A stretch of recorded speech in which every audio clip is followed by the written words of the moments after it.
Greetings, Captains. I am Yusril. It is the 21st of February 2013, and in this video I'm going to be taking a first look at Cryptic's latest money spinner, the Andorian Escorts. These ships were released today, they are available to Federation Vice Admirals, and each can be yours for 2,500 Zen, $25, or 5,000 Zen, $50 for the set. There are three variants: the Kumari, Tactical, the Charal, Engineering, and the Khyzon, Science.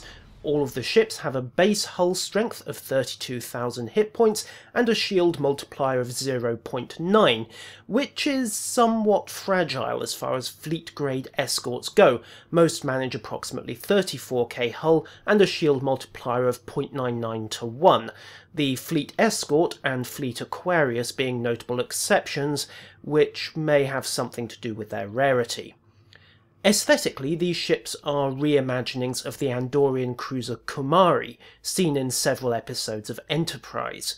The look is always going to be a matter of personal taste, but I'll note, 1, that the bent wing design, to me at least, looks like the ship had a narrow escape from a crusher, and 2, the Chimera's claim to being possibly the ugliest starship I've seen in this game remains unchallenged. Customization is much less than we've come to expect from Cryptic. The standard paint jobs are unavailable, and each of the three Andorian skins and mesh variants are attached to one of the ships. So, if you want to tweak the appearance beyond the registry, IGV and IGS are available in addition to the USS names, and the AT registry can replace NCC. The windows and the paint jobs, you will have to buy more than one of these escorts. Moving on to more concrete matters, the bridge officer layout consists of a commander and lieutenant commander in Tactical, a lieutenant universal and ensign engineering, along with a lieutenant in the appropriate specialty. The Kumari gets Tactical, the Charal gets engineering, and the Khyzon gets science. The Kumari is basically balls-out tactical. This is interesting, to say the least.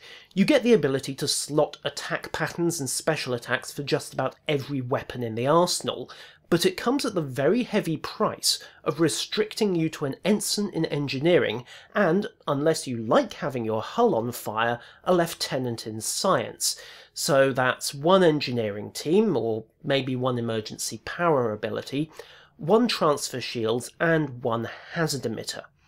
That in turn basically forces the use of attack pattern Omega to counter tractors and similar, so the arrangement is more restrictive than you might first imagine. However, if you couldn't decide between torpedo skills, cannon skills, attack patterns, and dispersal patterns, well, with the Kumari you don't have to. The Charal is a bit more tanky. You're still going to have to use the universal slot for a science officer to get hazard emitters and transfer shields, unless you like your hull plating extra crispy, but the lieutenant engineering does at least get you reverse shield polarity as a panic button, and removes the choice between engineering team 1 and emergency power to shields 1 by way of minimal healing.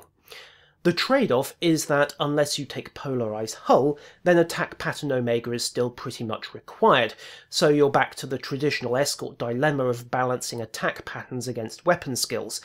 You can double up on engineers, but it's not something I'd recommend unless you have a really good buddy in a science ship close by to nursemaid you.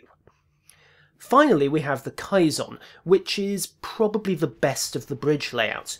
Do you want the tactical options of the Kumari? Slot a tactical officer into the universal slot and you have exactly the same bridge layout. Anticipate needing the Charal's "oh shit" button? Well, call an engineering officer to the bridge.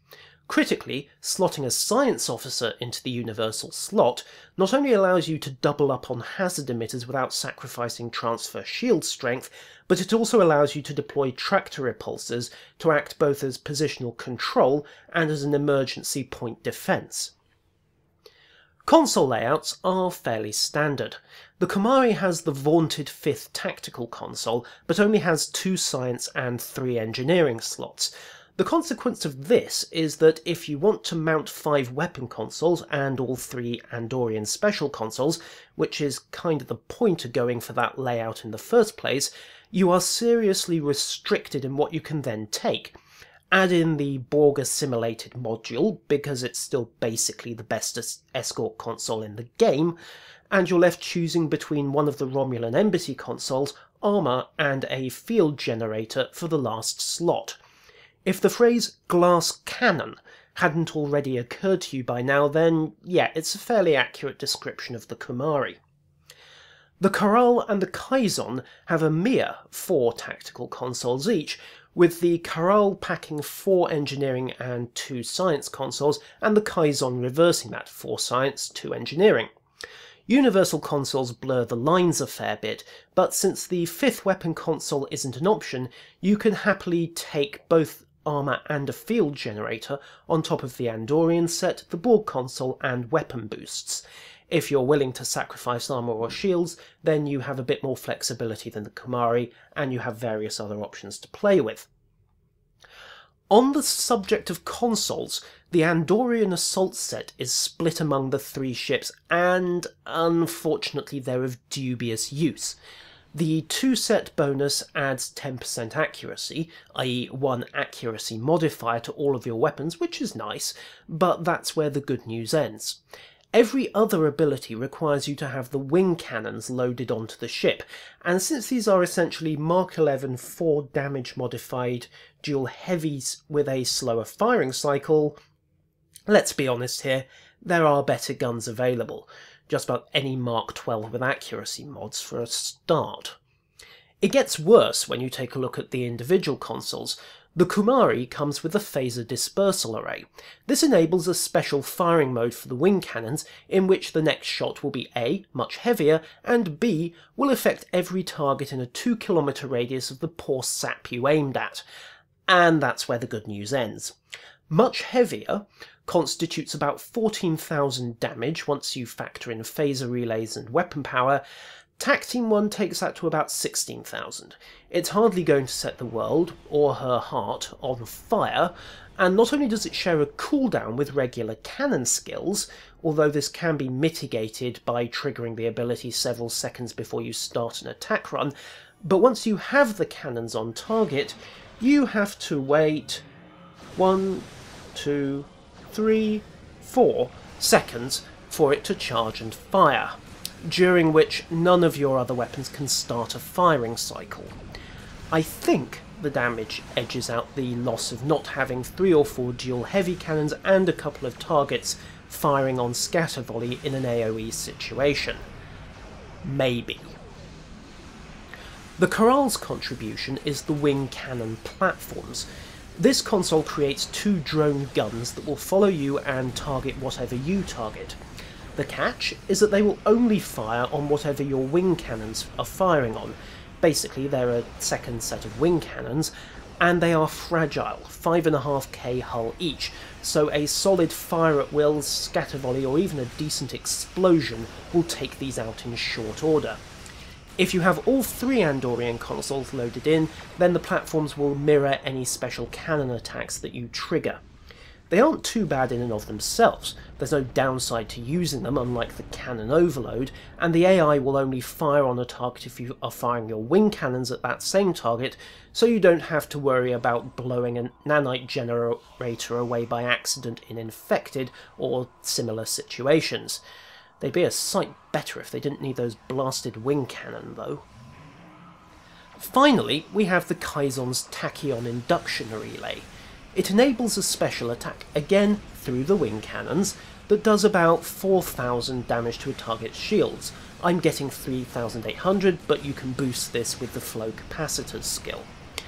Like the cannon overload, this triggers a 15-second cooldown on your other cannon skills, so permit me a question.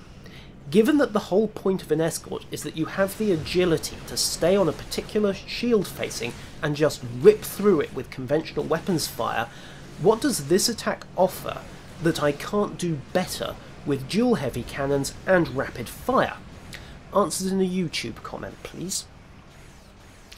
The Andorian line's last selling point is the weapons layout. 5-stroke 2 as opposed to the usual 4-stroke 3 that you get with Escorts and Raptors. I suspect that combined with 4 dual heavy cannons and a torpedo tube, this will make the Kumari, at least on paper, the most lethal ship in the game under ideal conditions. However, the loss of a turret does mitigate this, as does the lack of survivability. The Khyzon and the Charal mitigate the survivability problem with their different bridge officer layouts, but I'm curious whether 5 weapon consoles and 4-3 layout on the Jem'Hadar and the Fleet Tactical and Advanced Escorts could beat the 5-2 layout and 4 consoles of the Khyzon and the Charal. That the Andorians will be outclassed the moment their forward guns don't bear is bluntly a no-brainer.